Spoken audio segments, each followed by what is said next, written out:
When Jesus wanted to make a spiritual or moral point, he would tell a simple story, a parable. This is the parable of the rich man and Lazarus. There was a rich man who dressed in purple and fine linen and lived in luxury every day.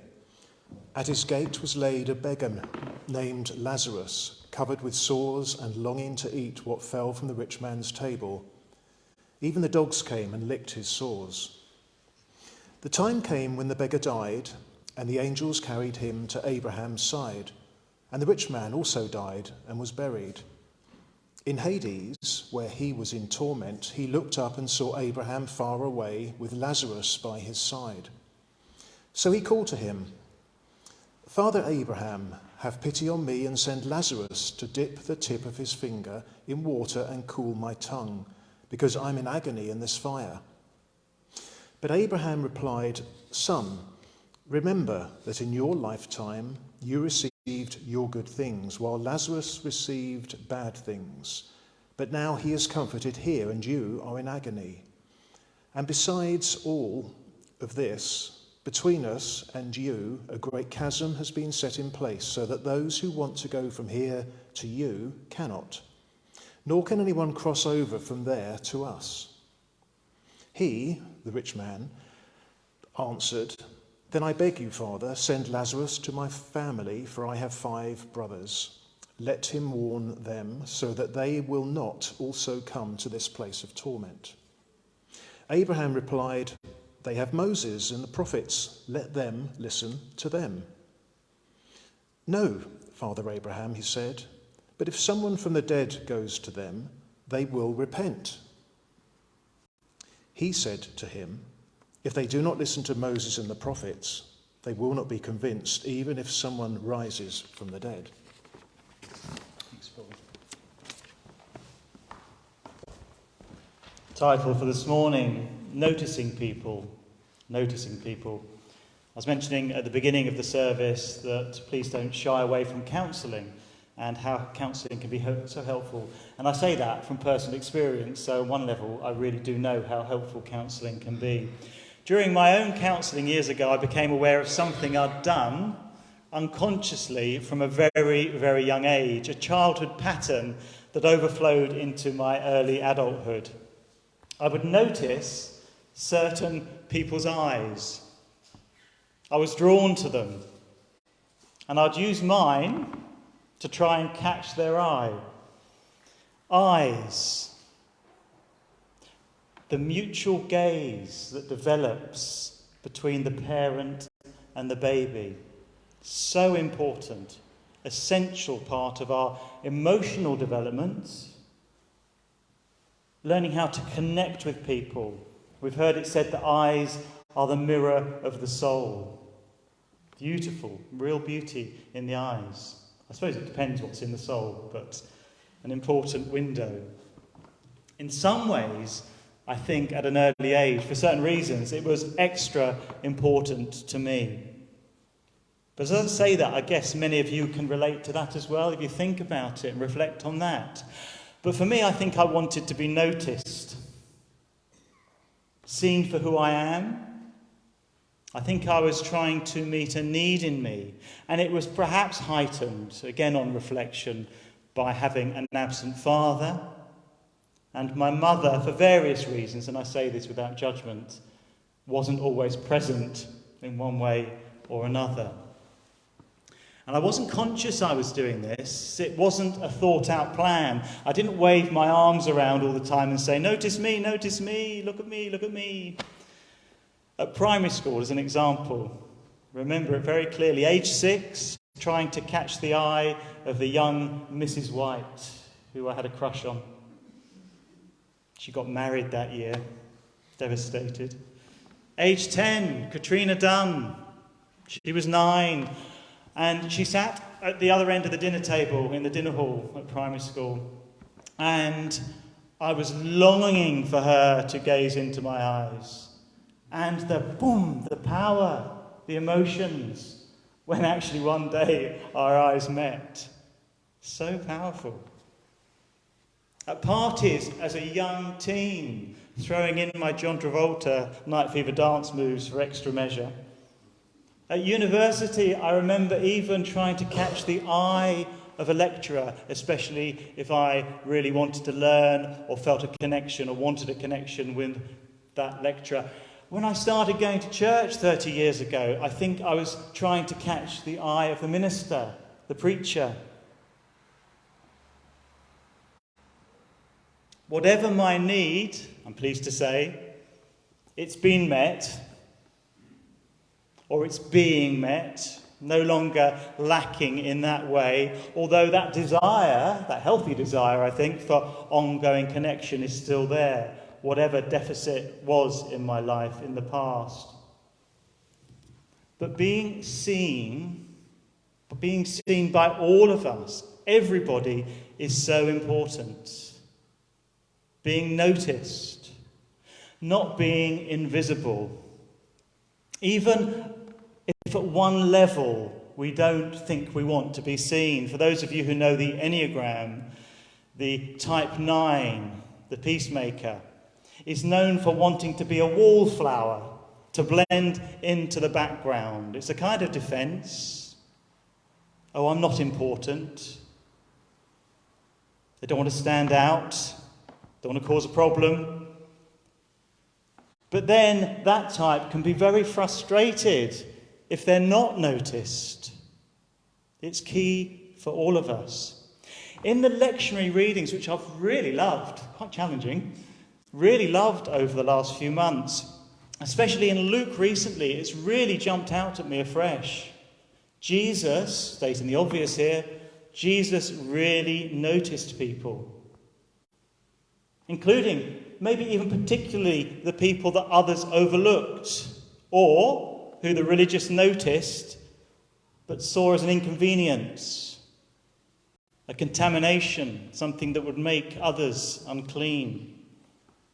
Think back to Luke 13, the woman who was bent over for 18 years at the synagogue.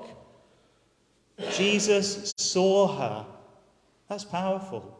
Jesus noticed her, called her over and healed her. Luke 14, Jesus eating at the house of the prominent Pharisee. He noticed a man with an abnormal swelling, noticed him, and went on to heal him. Looking ahead to chapter 19, when there is Jesus and the crowds of interest because of what he was and who he was. And we had Zacchaeus, the outcast, the tax collector, who climbed a tree to get a look. Jesus noticed him, called him down and ate with him. Jesus noticed people. God, Jesus, notices people today, this morning. The teenager struggling with excruciating anxiety, he notices. The single parent wondering how to make ends meet, he notices. That retired person who feels they no longer have a purpose in life, he notices. The 20-something who can't even remember identifying with the gender they were assigned at birth, he notices. The elderly person who struggled with loneliness since the death of their partner. The student nurse who doesn't know how they can afford to complete their course as the rising costs of living bite. I heard one speaking the other day that even considered the sex industry because of their desperation, especially not having a bursary these days. God notices everyone. In tough times, in good times, in between times. God notices you. God notices me. And we don't even need to try and catch God's eye. It's a constant gaze upon you, upon us. And that's not a scare. I wonder how you felt when I said that. It's not a scary gaze. I remember somebody I worked with telling me that her parents, her mother, used to say when they went to bed as toddlers, "You behave because God's watching you. And if you don't sleep, you'll be punished." Huh? Dave Allen, the comedian, when he burnt himself at school on the stove and the nun saying to him, God's watching you, and if you don't behave, you're going to burn like that for eternity. God looks upon us with a loving gaze. Again, in Luke 18, there's a beautiful example of this when Jesus looks upon the rich young ruler. And my understanding of that translation is a gaze, a fixed gaze of love. What's all this got to do with today's reading? Can I just start briefly by saying what I don't think this reading is about? And as with last week's reading, the parable of the shrewd manager, it's very complicated. It's known to be really complicated. And there are different views about what's going on. There's even different views whether or not it's a parable or a true story. And I would say it's probably one of the most misused pieces of scripture when it is used to back up eternal conscious torment. This is where you're going if you don't turn to Jesus. And it's going to be worse than it was for this rich man. Nothing to do with that. I also don't think it's a warning. You only get one chance. This is how it's often been, I would say, misread, to turn to Jesus. So turn now or you will perish forever. And there are still many street evangelists and Christians going around saying that kind of thing. Not always as blunt, but that's what they're getting at. Come on. Surely we know Jesus is nothing like that. The parable is not about where we're going to go or not go when we die, but how we are encouraged to live now. It's a parable about kingdom living in the present, not about going to heaven or not one day, about your kingdom come, your will be done on earth as it is in heaven right now, in and through us. And also noticing that for some people, as in the Ukraine at the moment, some people closer to home, as it was for Lazarus, it can be hell on earth now. We are to notice and think about how we can help, because we can make a difference. The parable's not also, unless there's some really rich people here feeling uncomfortable this morning, about condemning riches. Like many of the wealthy in first century Palestine, they were copying the Romans in their opulence, in having this really, really expensive coloured robe and so on, and in what they ate, what they did. It's about the ugliness, the selfishness of being lovers of money, and he was getting at the Pharisees and saying, you lovers of money.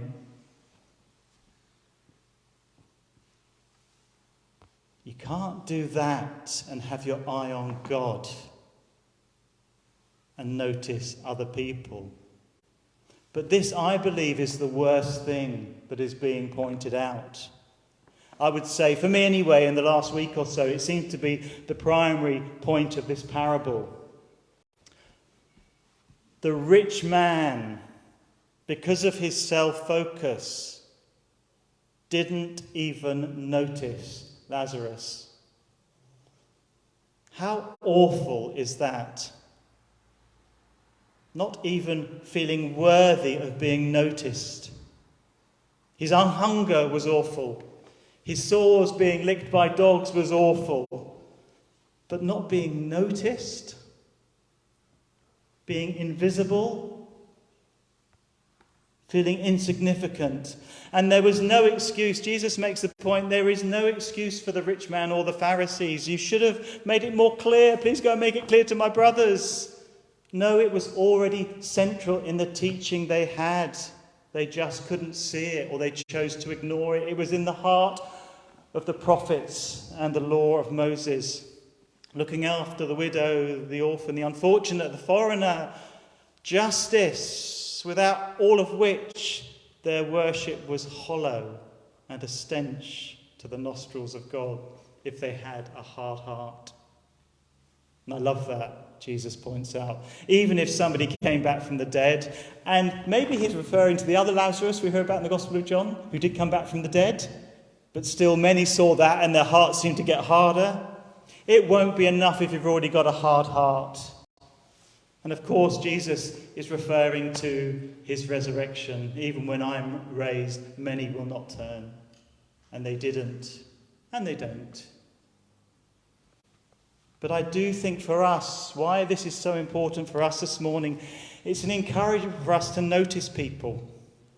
So simple, but sometimes so hard to do. Because of the rush, the busyness, caught up in our own lives, and there's no judgment in that. We just often get caught up in our own lives and enjoying life, and there's nothing wrong with enjoying life. It can tip over into an unhealthy pursuit of enjoyment, that unhealthy avoidance of pain, and sometimes avoiding messy people. Again, there's a beauty in this, but it's so important for people to be seen. Like the harvest needs the sun, humans need to be seen, really seen. What is our part in this? And it's not simply try harder, you must try harder. I heard enough of that at my primary school and my secondary school in my reports. It's not about that. Guilt doesn't work. It's about a cultural shift, like there's been a cultural shift in this church. A cultural shift in our lives, each of our lives. Subtle at first, like that yeast in the bread, but making all the difference. The smallest seed in the kingdom becoming massive. Kingdom living is like that. Start by noticing. Notice the homeless person. And not just about giving them money. Wisdom is needed whether to give them money or not. Maybe to give them food. Maybe to give to turning tides. But how about a smile?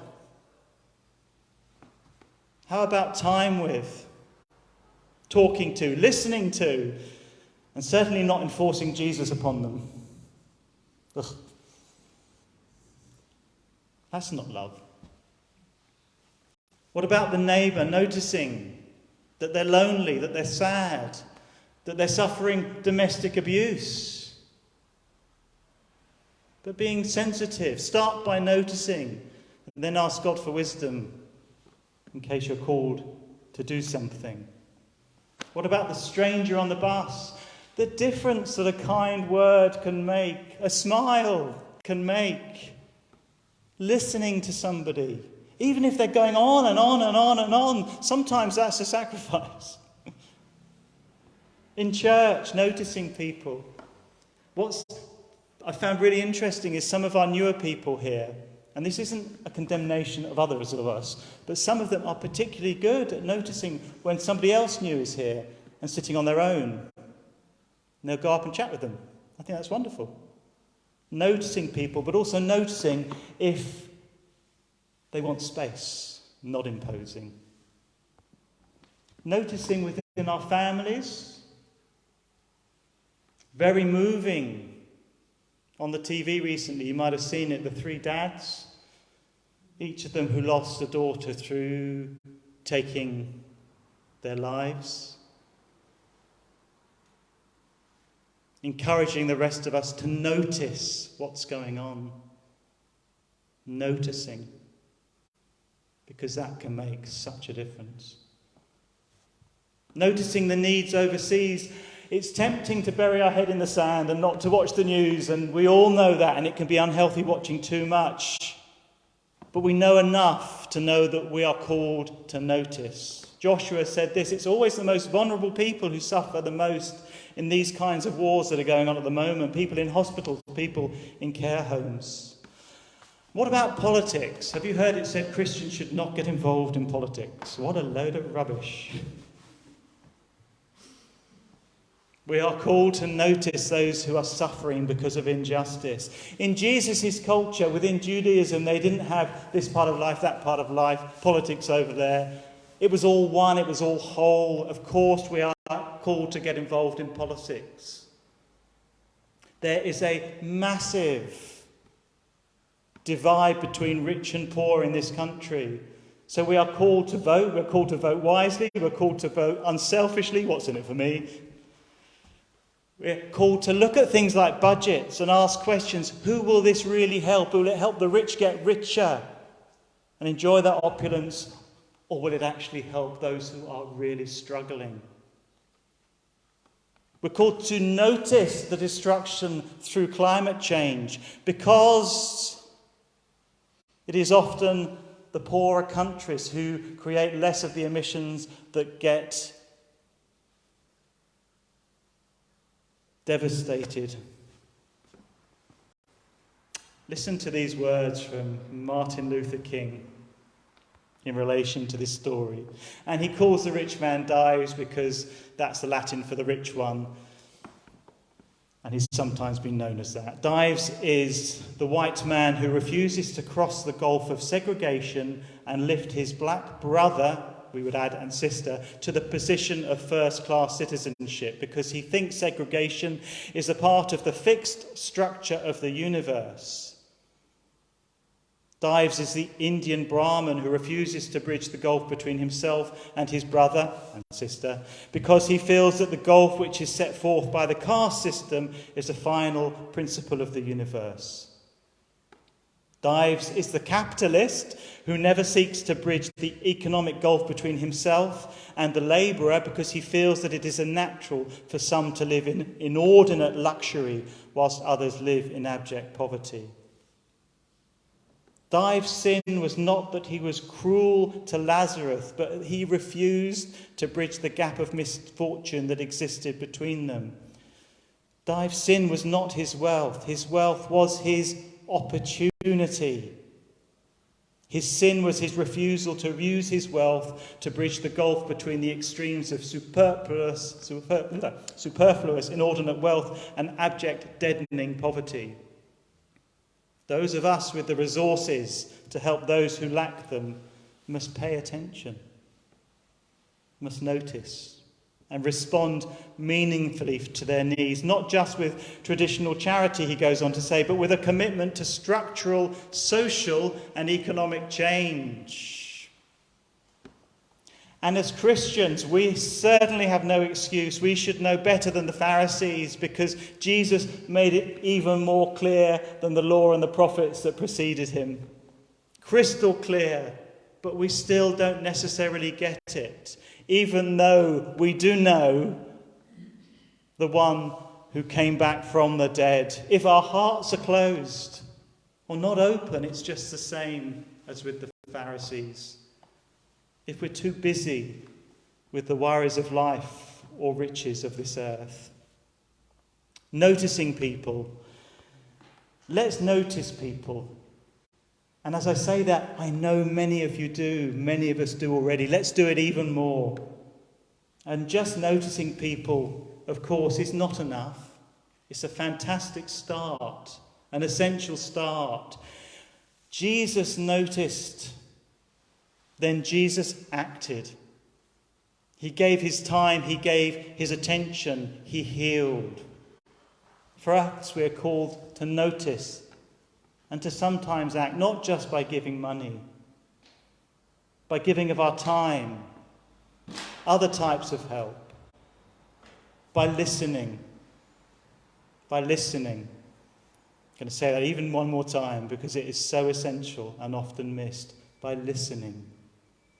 By being kind, and by our encouraging words. Let us pray.